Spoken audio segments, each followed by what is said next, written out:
Bueno, hermano, gracias a Dios hemos compartido ya algunas realidades del tiempo de la Reforma. Estamos ahora compartiendo acerca de Martín Lutero.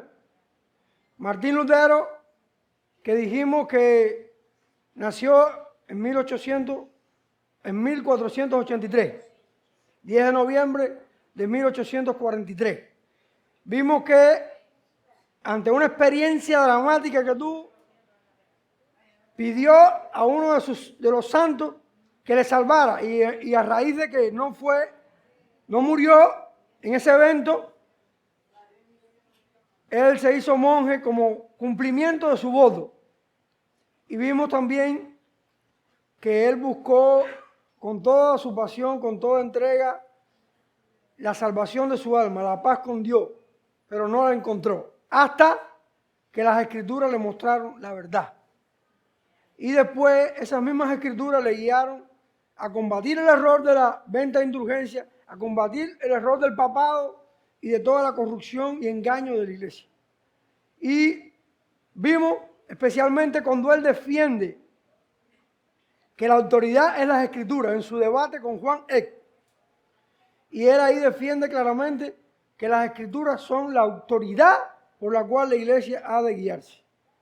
Ahí dejamos la vida de este hombre. Vamos a orar y pedir a Dios por este tiempo. Padre, ruego una vez más tu ayuda, tu auxilio, para hablar lo que debo hablar, para ir allí al grano de las cosas que tú quieres que dé en este tiempo que nos queda, Señor. Ayúdame y guíame, Señor, y obra en cada hermano que está acá, que pueda recibir, aceptar la enseñanza, la verdad. En el nombre de Jesús, amén, amén. Ahora, Martín Lutero en todo este tiempo no tuvo descanso. No tuvo descanso. Un poco después de 1519, el Papa hizo una bula. Una bula era un escrito papal, con autoridad papal. Y en esa bula decretaba la excomunión de Lutero. Lutero estaba separado de la iglesia como un hereje. Ahora, esto llevó a Lutero a radicalizarse. Y Lutero entonces elaboró varios escritos para exponer sus puntos de vista. Uno de esos escritos se llamó La cautividad babilónica. Y en este escrito él combate los sacramentos y el error acerca de los sacramentos. Allí él habla de que claramente hay dos sacramentos, el bautismo y la cena, y un poco que ve la penitencia como un sacramento, pero le quita todas las cosas y lo único que le deja es la contrición, el sincero arrepentimiento. Todas las otras cosas las elimina. Ahora, en cuanto a la cena del Señor, él combatió la idea católica de que el pan y el vino se convierte en el cuerpo y la sangre de Jesús, pero él creyó una doctrina acerca de la cena que se llama la consubstanciación. Él planteaba que el pan y el vino no se convierten en el cuerpo y la sangre, pero el cuerpo y la sangre están presentes. Él un poco que no se apartó completamente del concepto católico y no llegó a lo que nosotros creemos, de que la cena del Señor es más que todo un memorial, un recordatorio, que tiene un beneficio espiritual, pero es un recordatorio. Ahí no está presente corporalmente Cristo en eso. Pero él defendió eso basado en su experiencia y basado también en que el texto dice, este es mi cuerpo, y él se arraigó en eso. En eso no estamos claros que esté en lo correcto. Ahora,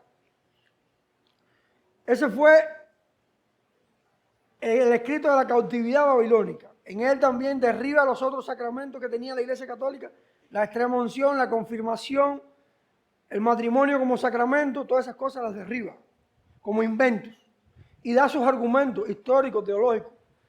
Ahora, también él escribe otro documento importante que se llama Discurso a la nobleza alemana. Y en él defiende a los alemanes de los abusos papales. Porque Alemania era una de las regiones donde el Papa abusaba con los impuestos, con todas esas cosas que aplicaba. Y entonces él apela a los alemanes para que los alemanes entiendan esas cosas. Los nobles, los príncipes. Ahora, él escribe otro documento que se llama La Libertad Cristiana. Es un pequeño documento. Y él ahí plantea que el cristiano es libre de todos,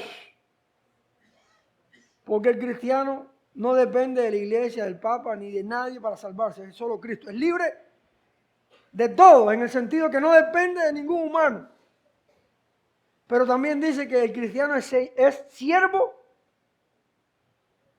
no, es siervo de todo. El cristiano es señor de todo, primero. Es libre de todo, pero también es siervo de todos. ¿Por qué?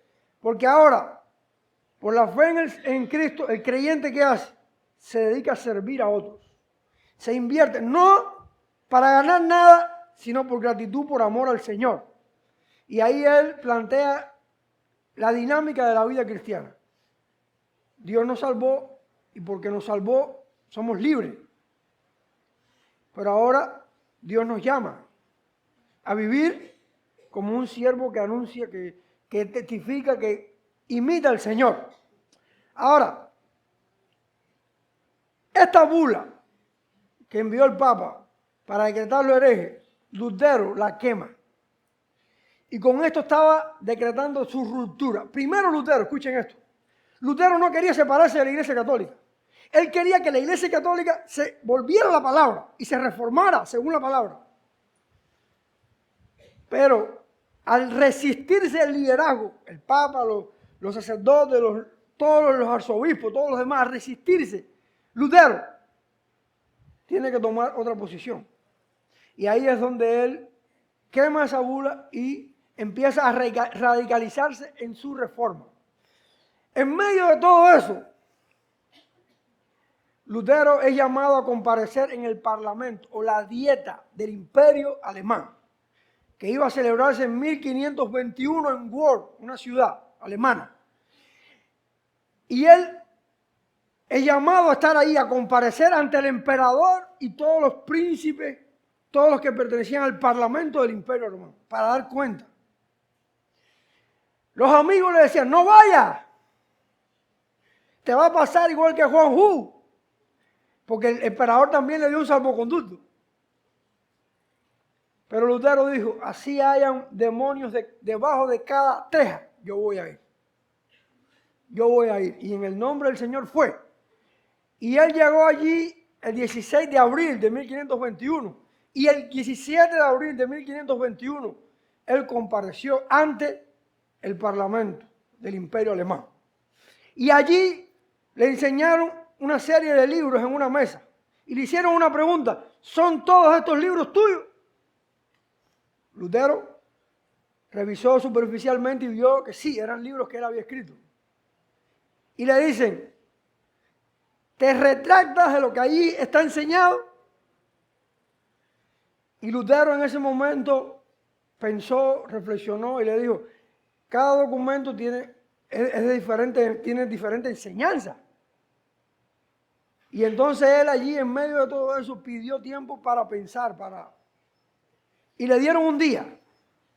Y el 18 de abril tenía que comparecer nuevamente ante el Parlamento. Y allí no le daban oportunidad de defenderse, de argumentar. La oportunidad era retractarse. ¿Sí o no? ¿Te retractas o no te retractas? Y quiero relatarles un poco lo que él dijo allí ante eso.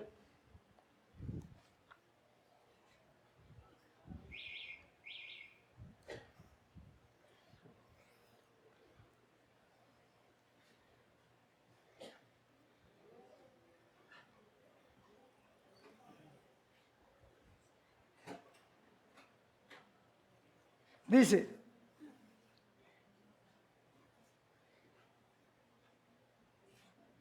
Lutero dividió sus libros en tres categorías. El primer grupo de libros trataba de la práctica de la vida cristiana y dijo, estos libros sus jueces no le exigirían negar, pues contenía verdades bíblicas. El segundo grupo trataba el tema del papado. afirmó que si se retractase de ello, sería equivalente a apoyar la tiranía de una enseñanza anticristiana.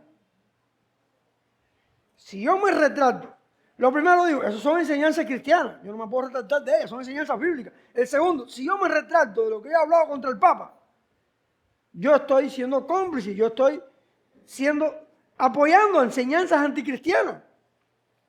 Lutero afirmó que el Papa y la curia romana habían destruido el cristianismo en cuerpo y alma. La invención de la ley canónica había terminado esclavizando las conciencias de los cristianos. Las fuertes palabras de Lutero provocaron que el emperador se molestara visiblemente. Acto y seguido, Lutero describió el tercer grupo de sus libros. Afirma que trataba sobre el Evangelio, es decir, los defensores de la tiranía del Papa. El tercer grupo de su libro afirmaba que trataba sobre los enemigos del Evangelio, mejor dicho. Es decir, los defensores de la tiranía del Papa. Acepto que en algunas ocasiones había usado vocabulario fuerte y solicito comprensión, ya que estaba defendiendo las enseñanzas de Cristo. Pidió que si alguien le señalaba sus errores, fundamentándose en los escritos proféticos y apostólicos, no solo se retractaría de ellos, sino que él mismo sería el primero en lanzar al fuego sus escritos. La verdadera causa era el Evangelio. Si ustedes me demuestran que esto está equivocado, no es conforme a los escritos, yo soy el primero en lanzarlo al fuego. Entonces se le pidió que repitiera su respuesta en latín. Cuando casi hubo terminado, se le preguntó bruscamente si deseaba o no retractarse de sus escritos, diciendo sí o no.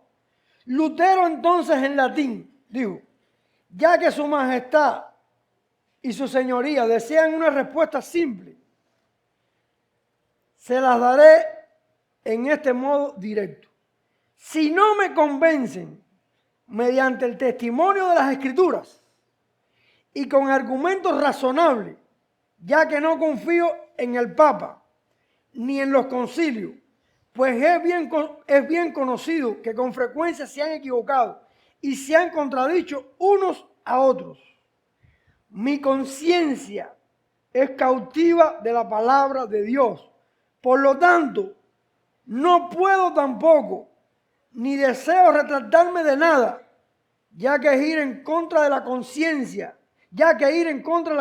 no es bueno ni correcto. Y al final dicen que añadió en alemán: Dios me ayude. Amén.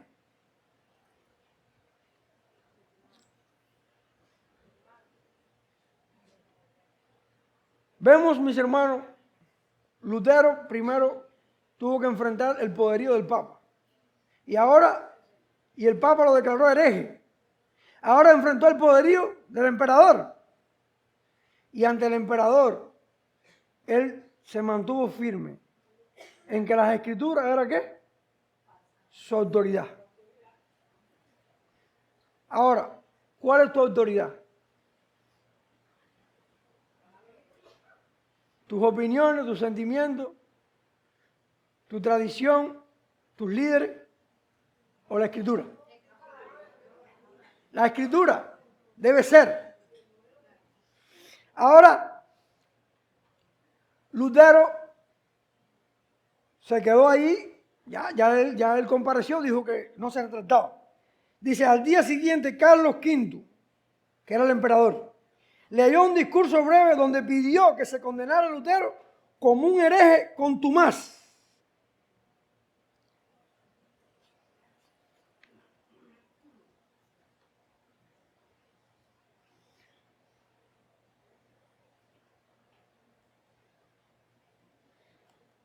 Lutero, a partir de ese momento, se le consideró como un proscrito. Un proscrito es alguien que estaba ya condenado por la ley del emperador. Pero el emperador le permitió que regresara a Wittenberg, a la ciudad donde él estaba.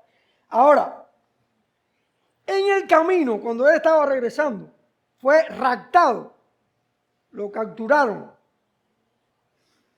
y lo llevaron a un castillo, el castillo de Wartburgo, pero lo capturó las personas del príncipe Federico, el que le protegía, el príncipe de Sajonia, y le raptó y se lo llevó a un lugar secreto para que fuera protegido.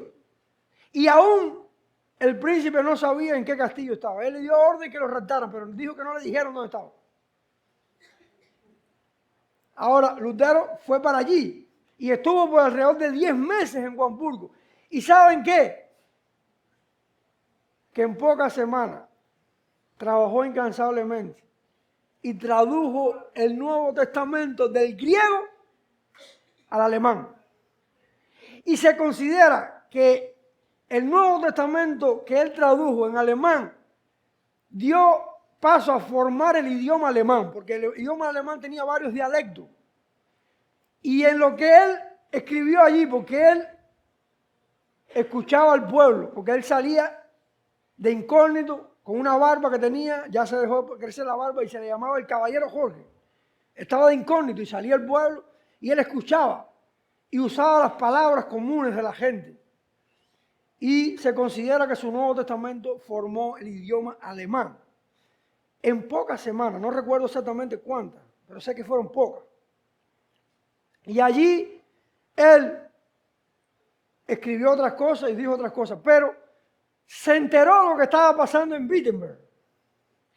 Que mientras él estaba allí en el exilio, es decir, estaba allí escondido, allá en Wittenberg estaban pasando cosas extremas, porque nosotros somos seres extremistas. Cuando estamos en esclavitud y encontramos libertad, nos queremos ir a la libertad absoluta y queremos ir a los extremos. Y no somos pacientes y no actuamos con sabiduría y gradualidad. Entonces, uno de los que había aceptado su enseñanza, Andreas Cactá, empezó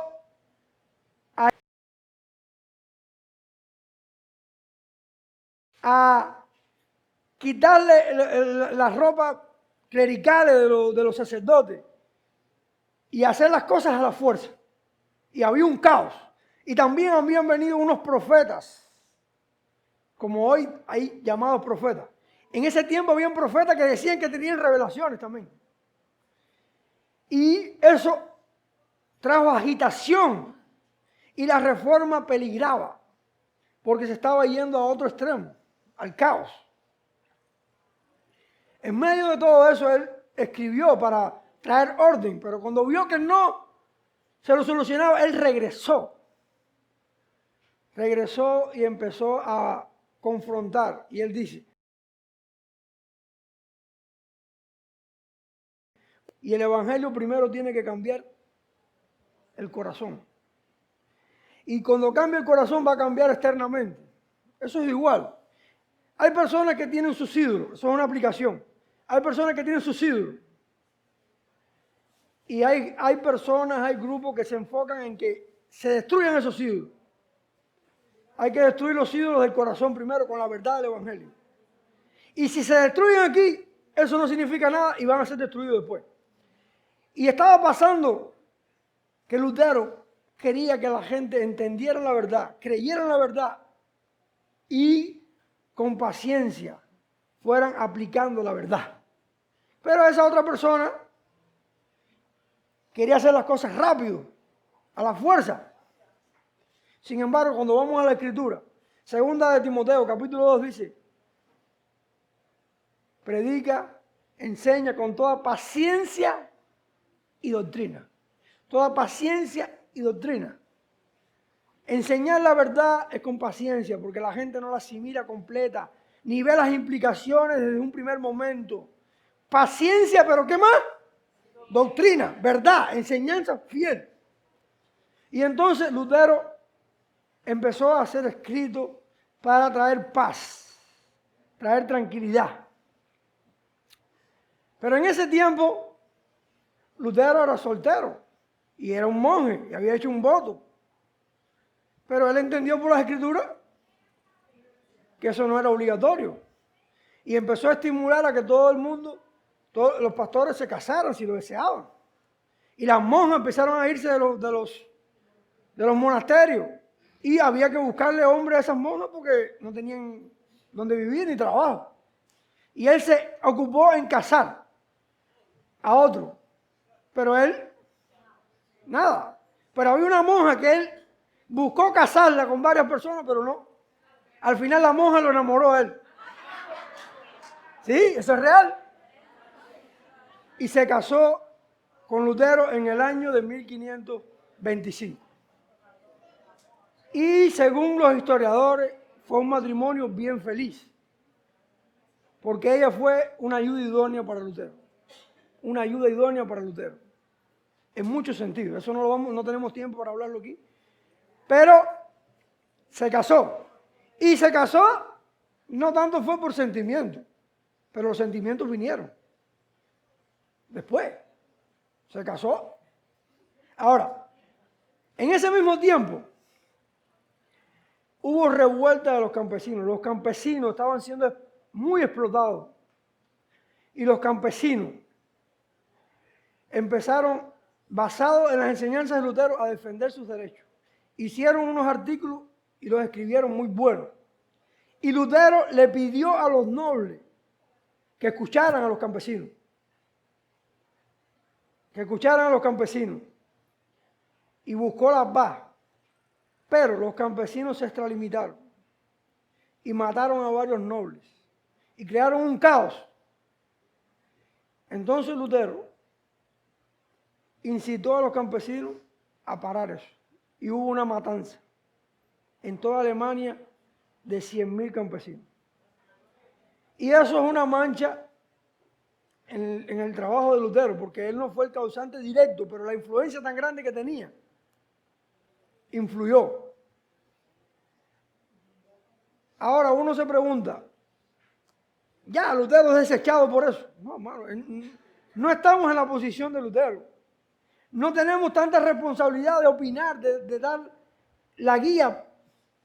Y Lutero por un tiempo trató de buscar la paz, pero al ver el desorden, el caos, le llamó las hordas asesinas de los campesinos. Eso fue algo no muy positivo en la vida de Lutero. Pero bueno, Lutero siguió su trabajo de reforma, ya separado.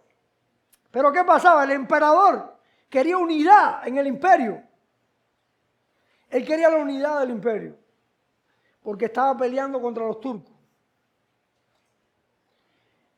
Y él entonces citó a los príncipes, a todos a otro parlamento, a una dieta, en 1529. Y allí varios príncipes que ya habían aceptado la reforma, cuando el emperador les dijo que todos se sometieran a la Iglesia Católica, estos príncipes protestaron y dijeron que no, que ellos iban a seguir lo que creían y que lo iban a defender. Y allí es donde viene el término protestante. Por la protesta de los príncipes ante el emperador que les decía que tenían que someterse al catolicismo. Lutero no pudo estar ahí. Lutero estuvo en una ciudad cerca, sabiendo a ver qué, atento a lo que estaba pasando.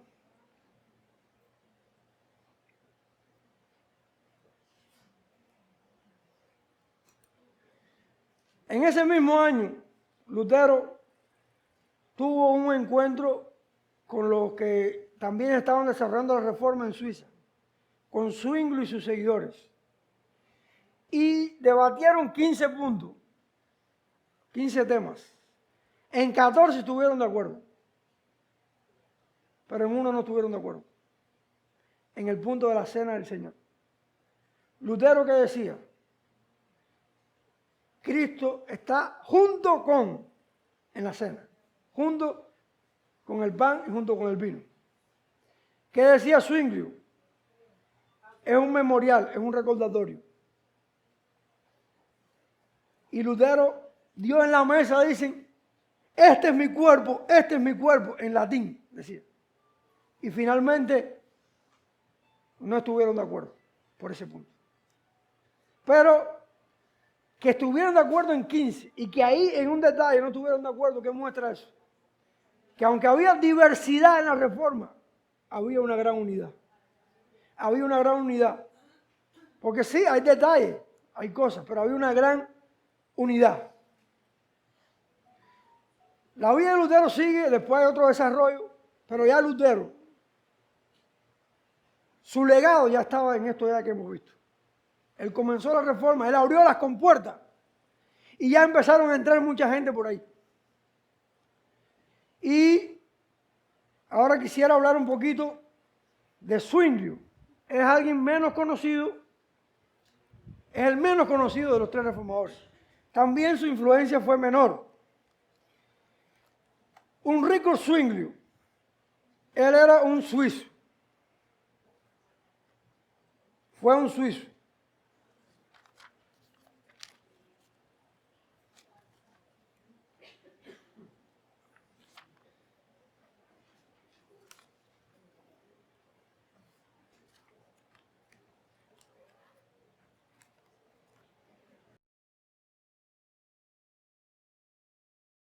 Ahora, él fue contemporáneo con Lutero.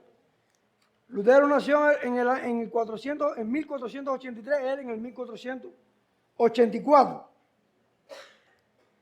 En el caso de él, sus padres eran alcaldes, eran alguien importante. Y él estudió en varias universidades que estaban influenciadas por el humanismo.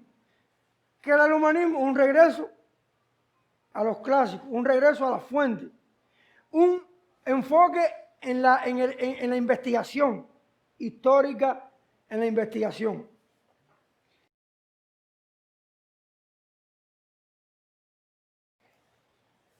Como Lutero, obtuvo un bachillerato y una maestría en artes libres y fue ordenado como sacerdote en 1506. En 1506 empezó su trabajo como sacerdote. Primero, por 10 años trabajó en un lugar que se llamaba Glarus. Y en 2 ocasiones en ese tiempo sirvió como capellán del ejército de mercenarios del Papa. Los suizos servían como mercenarios en los ejércitos del Papa. Es decir, ellos eran soldados que cobraban por ser soldados al servicio, en este caso del Papa. En la actualidad, la Guardia Papal es suiza, siguiendo esa tradición. Ahora, Zwinglio era muy simpatizante de Erasmo de Róterdam, y le admiraba. Ahora, esto le llevó a estudiar el Nuevo Testamento que Erasmo publicó en griego. Ahora, en 1516, de Glarus, él se trasladó a un pueblo llamado Eiseidel. Era un lugar de peregrinaje donde se ofendió con los abusos eclesiásticos que observó. Pero allí él estudió a los padres de la iglesia, como Lutero también estudió a Agustín y a otros.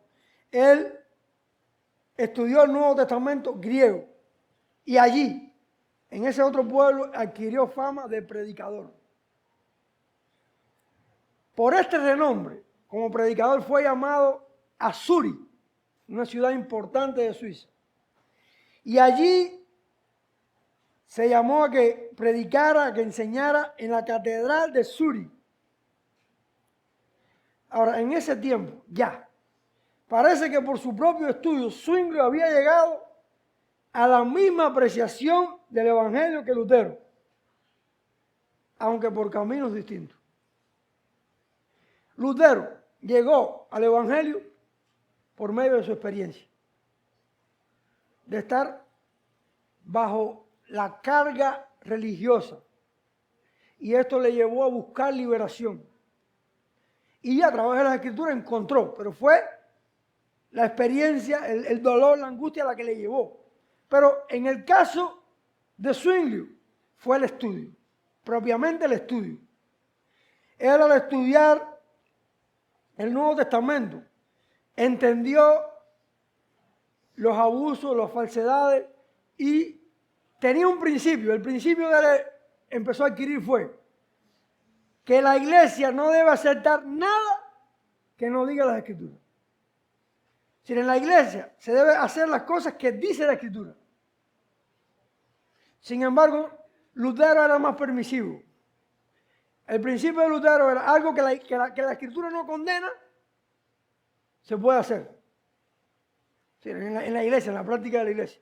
Pero Zwingli buscaba conformar todo a la Escritura. Sí, ¿qué vemos en él?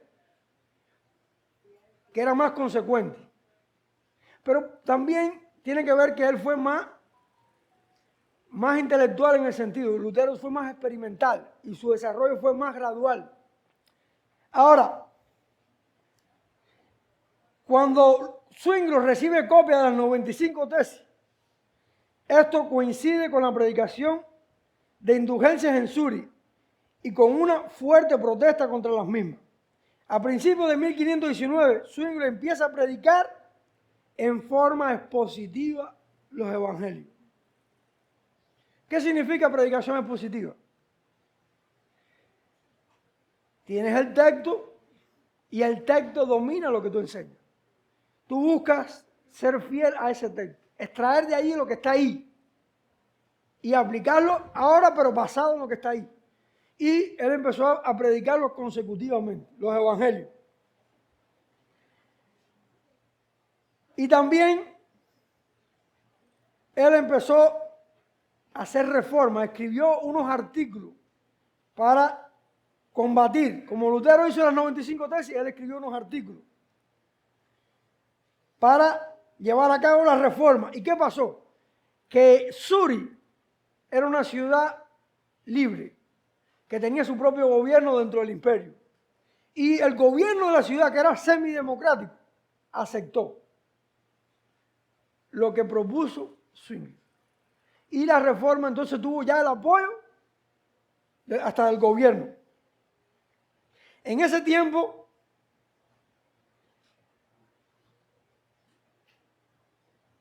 él empieza a discutir y a hacer discusiones con los católicos. Y como dije, presenta 67 proposiciones para el debate, en las cuales afirma la autoridad de las Escrituras, Jesucristo y su muerte redentora como el único camino de salvación, la necesidad de creer el Evangelio, el hecho de que Cristo es cabeza de la Iglesia Universal y todos los que viven en Él son miembros suyos y forman parte de la Iglesia Universal. En las mismas proposiciones ataca las tradiciones humanas, la riqueza de la Iglesia, los ayunos, la distinción entre clero y laico, el celibato, el poder secular de la Iglesia, el sacramento de la penitencia y la doctrina del purgatorio. En ese debate que él tiene con los católicos, él es declarado vencedor. Progresó en Zúrich la reforma. En ese tiempo, en el 1522, antes que ya llegara a las conclusiones y el apoyo, él se casó en secreto. Pero en el 24, él se casa públicamente. Y desde el 25 empieza a desarrollar más su doctrina de la Santa Cena, favoreciendo una interpretación simbólica. Ahora, la reforma en Zúrich es atacada. Las partes de Suiza que todavía estaban dominadas por los católicos se unieron y formaron un ejército y fueron contra Zúrich. Un ejército de Zúrich salió y Zwingli fue como capellán del ejército, como aquel que iba a ministrar a esas personas. Y en esa batalla, en 1531, muere. Esa es la vida de este otro reformador que tuvo una influencia más pequeña, pero que también llegó a la verdad de las Escrituras. La salvación solo en Cristo, y llegó también a que las Escrituras es la autoridad. Y combatió y destruyó las ideas equivocadas de la iglesia. Allí en Zúrich después alguien siguió. Bullinger se llamó el que siguió, que también siguió las mismas enseñanzas. Pero hay otro reformador de gran importancia. De gran importancia, y los minutos que me quedan voy a centrarme en él. Juan Calvino. Juan Calvino, su persona, sus enseñanzas son controversiales. Y mucha gente lo rechaza. De Lutero, ¿cuántas películas hay? No sé cuántas. De Calvino no he visto ninguna. De Zwingli salió una del 2019. Si quieren después la pueden buscar. Yo no la he visto, pero sé que existe. Pero de Calvino no hay ninguna, que yo sepa. Hay veces que hay biografía de grandes cristianos y la de Calvino no está. Sin embargo, Calvino tuvo una influencia más grande y más duradera que aún Lutero. Y más sólida. ¿Por qué? Calvino fue un reformador de segunda generación. Él no fue tan controversial. Ya hay muchas cosas ya estaban enseñadas y desarrolladas. Él lo que hizo fue pulirla, aclararla, abundarla. Y él, voy a hablar en general de su vida porque no me da mucho tiempo. Él nació en 1509 en Noyon, Francia. Era un francés. Su padre era un abogado del obispo de ese lugar. Servía en la iglesia legalmente. Y él, debido a esa relación con el obispo, tenía beneficio y pudo estudiar, ya que tenía una gran capacidad para el estudio. Pudo estudiar, se le dio como una beca. Pero a la vez, él estudió también bachiller, maestría. Él estudió Derecho y se graduó. No estoy diciendo la fecha exacta porque el tiempo es poco. Pero también, él quería ser un literato. Él quería ser alguien, un escritor, ocuparse en eso. Y en medio de que ya Lutero había dado las tesis, ya la reforma estaba en Alemania, los escritos llegaron a Francia. Y de una manera u otra Lutero empezó a exponerse, Calvino empezó a exponerse a la enseñanza de la reforma. Y empezó a aceptarla. Él no habla mucho de eso. Su experiencia no se habla mucho. Pero más tarde él escribe un comentario a los Salmos. Y en el comentario a los Salmos, en una parte, él describe algo acerca de cómo fue su conversión. Que gran parte de las personas y los estudiosos creen que fue entre el año 32 y 33. Es decir, 1532 o 1533. Ahora, él, por sus ideas ya simpatizantes con Lutero, con la reforma, tuvo que huir de Francia, porque en Francia hubo una gran persecución contra los luteranos, le decían así. Tuvo que huir. Y él fue hacia Suiza, quería estar en Basilea.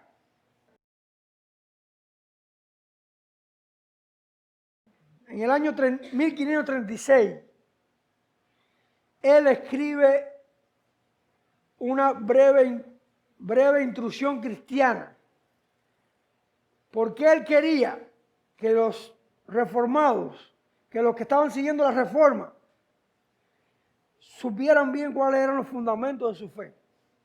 Y escribe una breve introducción cristiana.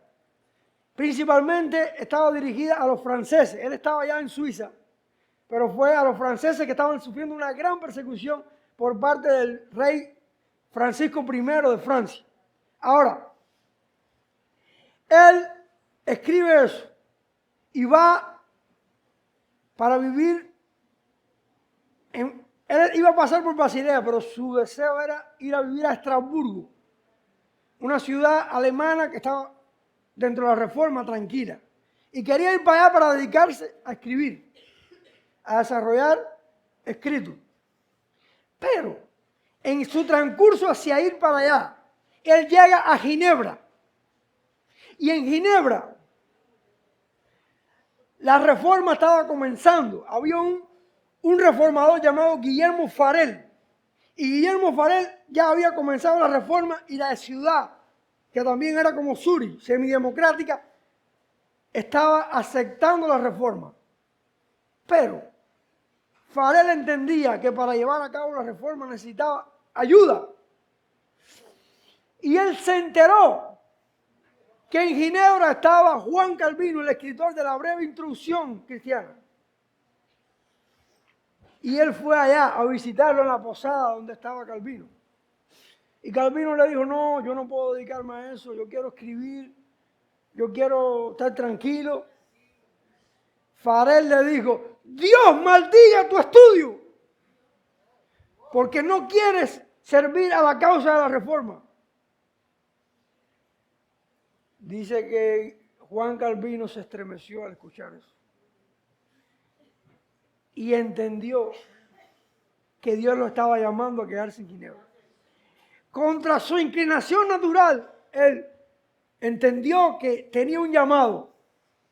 Ahora, él acepta, empieza a desarrollar sus dones, empieza a traer orden a la iglesia, empieza a enseñar.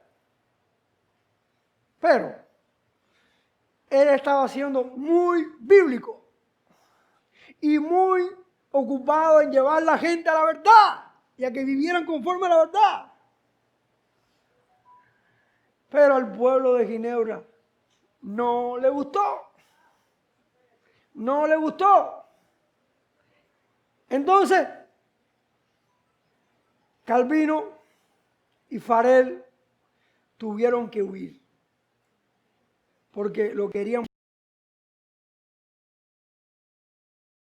Quiero relatarle este momento de la vida de él.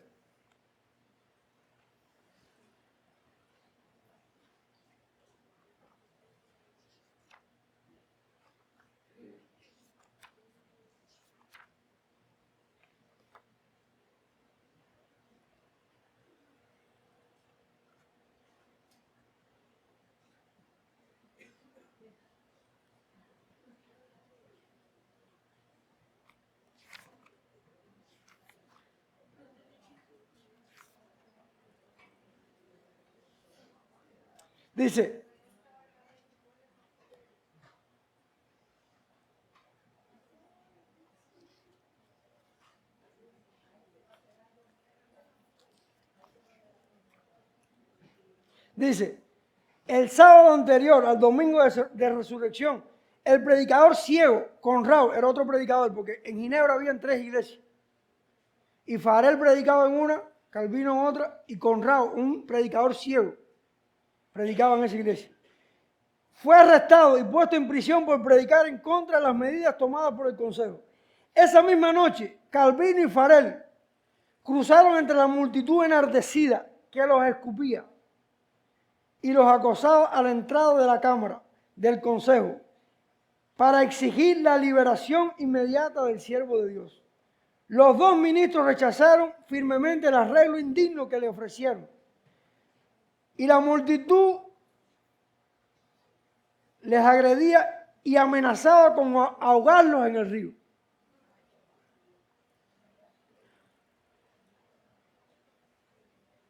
El gobierno de la ciudad le da 3 días entonces para que se vaya expulsado. Lutero, Calvino. Eso fue en el año 38, creo. Ahora no me recuerdo cómo es el año 38. Él fue para Estrasburgo, donde él quería ir.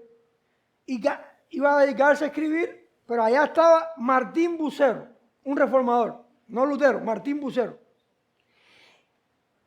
Y Martín Bucero también confrontó a Calvino. Le dijo, ¿cómo que tú te vas a ocupar en eso? También le dijo similar a Farrell. Y le pidió que pastoreara a unos refugiados franceses. Una congregación de franceses refugiados que estaban huyendo de la persecución contra los protestantes. Y él, a regañadientes, sin a regañadientes en el sentido de su inclinación natural, pero se sometió a Dios, creyendo que Dios lo llamaba. Y empezó a hacer su labor pastoral y estaba muy contento. Le iba muy bien, maravillosamente. En ese tiempo se casó. con una viuda de un anabaptista. Eso, una persona que su esposo había fallecido y se casó. Ahora, estando allí y yéndole bien, aunque sufriendo una extrema pobreza, porque no le pagaba. Y tuvo que vender sus libros, tuvo que vender de sus cosas en ese tiempo. Ahora, estando allí ocurrió algo paradójico. Ginebra estaba en peligro de caer en manos de los católicos de nuevo. Y un cardenal, el cardenal Sadoleto, escribió a Ginebra llamándole a volver al redil católico y sabiendo que ellos estaban sin los pastores, sin los líderes. Pero el gobierno de la ciudad pidió consejo a las demás ciudades reformadas y le sugirieron que le pidieran a Calvino que le diera una respuesta. ¿Y saben qué? Calvino le dio la respuesta. Y en 6 días o 7 días, creo, escribió una respuesta que habla de la naturaleza de la iglesia maravillosa. Eso es un escrito que está, yo lo tengo aquí. La respuesta al cardenal Sadoleto, se llama eso.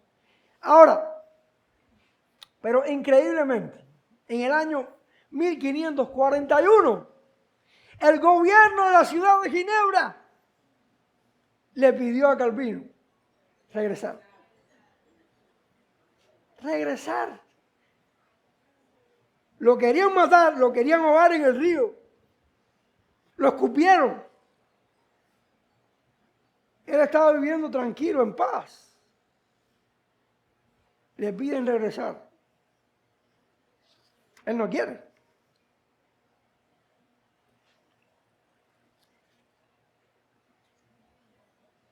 Dice, la idea de retornar a Ginebra era algo menos que aborrecible para Calvino. Le provocaba un gran terror y por largo tiempo se mostró indispuesto a aceptar la invitación. No obstante, también lo acosaba el temor de desobedecer a Dios, que iba aparejado a un sentido de obligación para con esa ciudad e iglesia. Y si bien los miembros de la iglesia en Estrasburgo insistían en retenerlo, Calvino siempre estaba dispuesto a someterse al señorío de Cristo.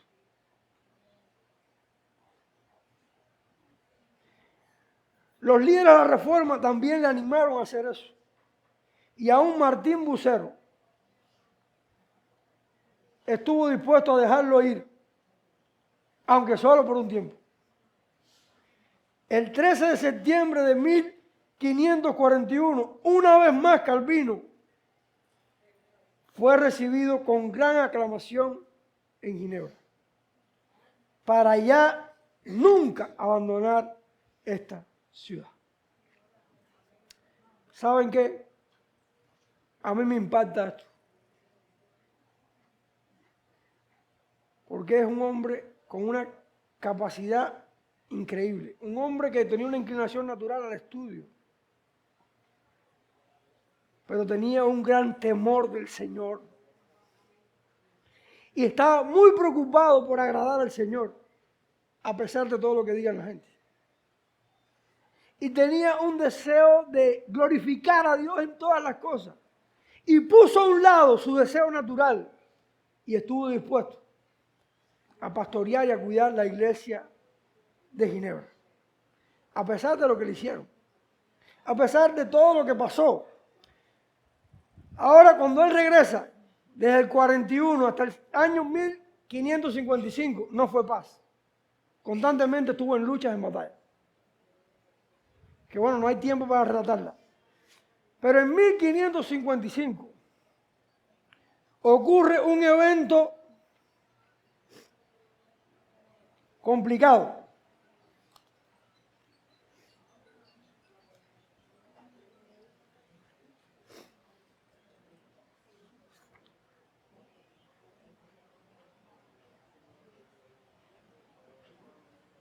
No, en 1553.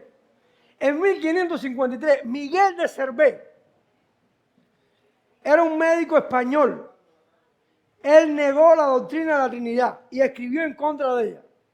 La Iglesia Católica en Francia lo condenó a morir en la hoguera. Y él fue huyendo.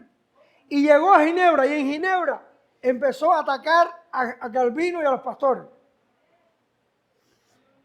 Y el gobierno de Ginebra lo apresó.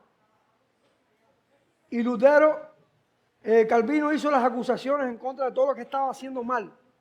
Y el Consejo de la ciudad decretó la muerte de Miguel de Cervet, con el consentimiento de Calvino. Era un hombre, no era perfecto. Y en ese tiempo, negar la Trinidad era la pena de muerte en el código penal de ese tiempo. Pero él estaba claro del mal que estaba haciendo esa persona, pero todavía no había llegado el tiempo de la tolerancia y fue condenado. Pero, aunque él enfrentó eso y fue una mancha, ¿saben qué? Eso contribuyó a su afianzamiento en Ginebra. ¿Por qué? Porque el partido que estaba en contra de él, que eran los libertinos, los que querían hacer lo que le daba la gana, apoyaron a Cervet. Y con la condena de Cervet cayeron ellos también. Y Calvino se afianzó. En medio de todo eso, Calvino se mantuvo todo el tiempo predicando. Predicaba 2 veces los domingos, a veces 3. Predicaba y enseñaba casi todos los días de la semana. Hizo comentarios de casi todos los libros de la Biblia. Del Nuevo Testamento, lo único que le faltó fue Apocalipsis. Y escribió un libro que se llama La Institución de la Religión Cristiana, que fue una actualización y un abundar en la breve instrucción cristiana de 1536. Y en 1559 él escribe ya la edición definitiva, que son 2 libros gordos. Y en ella él da una enseñanza sistemática de las doctrinas fundamentales de la Escritura, bien claras y abundantes. Ahora, hermano, Juan Calvino fue un hombre que buscó glorificar a Dios y buscó fundamentarse en la palabra y buscó interpretar la palabra según el método gramático histórico, sacar lo que está allí, y buscó pastorear, ayudar, instruir a la iglesia, y buscó proteger, defender la verdad. Y fue alguien que sufrió bastante, pero su influencia ha sido muy grande, muy grande. Inglaterra, que tuvo una reforma un poco extraña, pero finalmente los puritanos fueron sus herederos, siguieron sus enseñanzas. Holanda fue guiada, instruida por Calvino y sus seguidores. Los que vinieron al Nuevo Mundo, quiere decir, a Estados Unidos, los peregrinos, eran seguidores de Calvino, eran puritanos. Y así, mis hermanos, Calvino ha tenido una gran influencia. Una gran influencia. Y en Calvino se ve muy claro el principio de solo a Dios sea la gloria. Él buscaba en todo darle la gloria a Dios. Buscaba honrar a Dios, y eso fue también otra de las olas de la reforma. Entonces, hermano, no tenemos más tiempo, ya son las 3:33. Solamente quiero decirles esto. Esto es un probado solamente. Cuando nos metemos en la historia de cada una de estas vidas, cuando nos metemos en la enseñanza de cada una de estas vidas, nuestra alma es edificada por su ejemplo y por la verdad. También hay cosas que nos hacen ver que son humanos como nosotros. Y eso debe animarnos también. Como Dios los usó a ellos, a nosotros también. Como Dios trabajó con ellos y los mordió, a nosotros también. Pero ellos sí siguieron en conjunto las 5 solas de la reforma. Sola Escritura, Solo la Escritura tiene la autoridad. Solo por la fe, solamente por la fe en Cristo, el hombre es aceptado por Dios, sin obras. Solo Cristo es suficiente, su obra es suficiente para salvarnos. Sola gracia, solamente es por la gracia de Dios, sin mérito humano. Y solo a Dios sea la gloria. Porque cuando todo es por gracia, en la obra de la gracia, es Dios quien se lleva la gloria. Pero cuando el hombre tiene mérito, Dios no se lleva toda la gloria. La gloria se la lleva el hombre y Dios. Y finalmente Dios no se la lleva. Entonces, mis hermanos, esos son principios. Que tal vez en otro momento abundemos los principios. Si Dios lo permite. Otro principio que quiero resaltar es el sacerdocio de todos los creyentes. Algo que defendió la Reforma es que los creyentes, para acercarse a Dios, no necesitan sacerdotes ni mediadores. El único mediador es Jesucristo. El único sacerdote que nos hace aceptable y nos da acceso es Jesucristo. Él nos abrió el camino. Hebreos 10 lo dice claramente. Y eso fue un principio de la Reforma. Los creyentes, por medio de Cristo, pueden relacionarse con Dios directamente. No hace falta sacerdote, no hace falta el sistema sacramental, no hace falta la jerarquía católica, hace falta la verdad de la Escritura que nos lleva a conocer a Cristo, a confiar en Él y a vivir para su gloria. Para su gloria. Nos queda, en otro momento, si Dios lo permite, abundar sobre las olas y sobre la enseñanza de la Reforma y también la aplicación moderna, particularmente. Vamos a orar y terminar. Señor, en el nombre de Jesús, gracias por esta oportunidad que nos has dado de exponernos, de considerar estas enseñanzas. Señor amado, permite que esto sea usado para la gloria de Dios en las vidas de todos los que han escuchado y en las vidas de todos los que han de verlo o escucharlo, Señor. A Dios sea la gloria, seas tú exaltado, Señor. Y que estas verdades que defendieron estos hombres con sus vidas, estas verdades que defendieron con su esfuerzo, con su dedicación, sean también apropiadas por la iglesia hoy. No como algo añadido, no como algo que está ahí, sino como fundamentos de nuestra fe, de nuestra vida. Ayúdanos, Señor, a defender el principio de sola Escritura. No dejemos que las tradiciones, que los mandamientos, que las ideas de los hombres puedan sustituir la verdad, sino que la verdad brille cada día más con claridad. Ayúdanos a ser expositores de la palabra, como Zwinglio, como Calvino.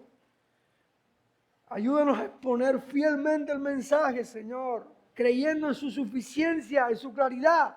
Ayúdanos, Señor, también a defender el principio: solo por la fe en Cristo somos salvos. Solo por la suficiencia de Cristo somos salvos. Solo la gracia de Dios nos salva.